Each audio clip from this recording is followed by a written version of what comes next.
Ça y est, les fraises ont fait leur grand retour. Et pour fêter ça, je vous propose de réaliser une délicieuse tarte aux fraises. Réalisation d'une pâte brisée sucrée, préparation d'une crème diplomate au praliné pistache et montage de la tarte. Voici ce qui vous attend dans cette nouvelle recette Cerf-Délier.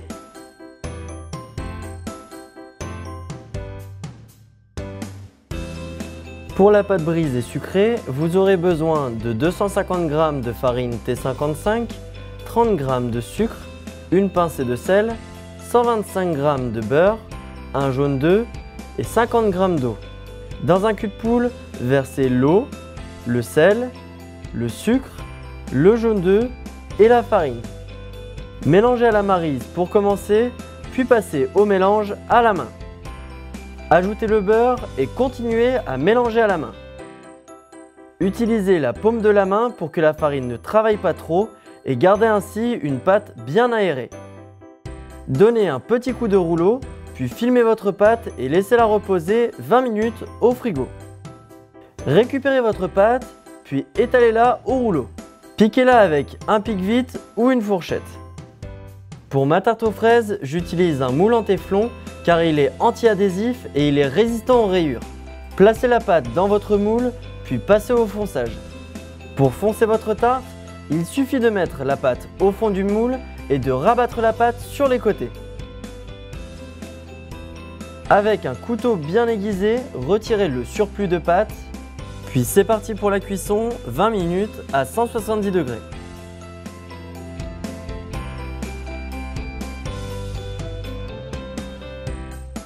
Pour la crème diplomate à la pistache, vous aurez besoin de 6 g de gélatine feuille, 20 g de préparation pour crème pâtissière, 40 g de praliné pistache, 200 g de lait demi-écrémé, 2 jaunes d'œufs, 40 g de sucre, 20 g de beurre frais et 360 g de crème 35% de matière grasse. Commencez par hydrater vos feuilles de gélatine en les plongeant dans un grand volume d'eau froide. Dans une casserole, faites chauffer le lait et la moitié du sucre. Dans un cul de poule, versez la poudre à crème et l'autre moitié du sucre, puis mélangez. Ajoutez les jaunes d'œufs et un peu de lait chaud, puis mélangez à nouveau. Une fois à ébullition, ajoutez un peu de lait à votre mélange pour le mettre à température. Versez ensuite le mélange dans la casserole et mélangez énergiquement jusqu'à épaississement de votre crème.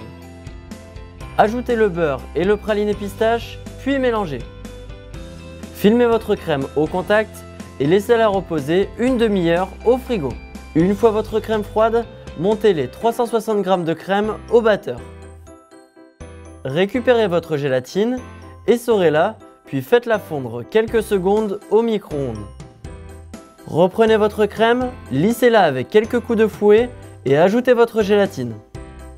Incorporez-y ensuite un quart de votre crème montée, puis mélangez.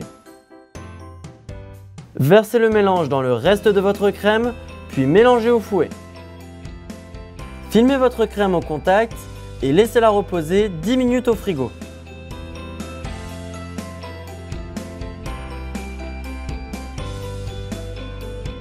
Lissez les bords et le fond de votre tarte en utilisant par exemple une zesteuse ou une râpe. A l'aide d'une poche, dressez votre crème au praliné pistache.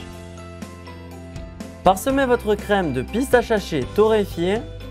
Pour la déco, dressez de petites pointes de crème et faites-les prendre au congélateur.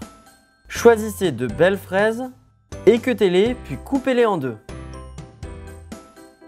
Placez-les sur votre tarte en les enfonçant légèrement dans la crème.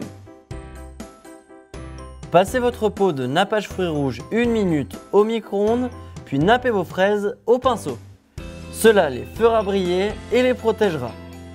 Colorez vos pointes de crème congelées avec un spray velours vert. Placez-les délicatement sur vos fraises et ajoutez de petites fleurs en sucre pour une belle tarte printanière.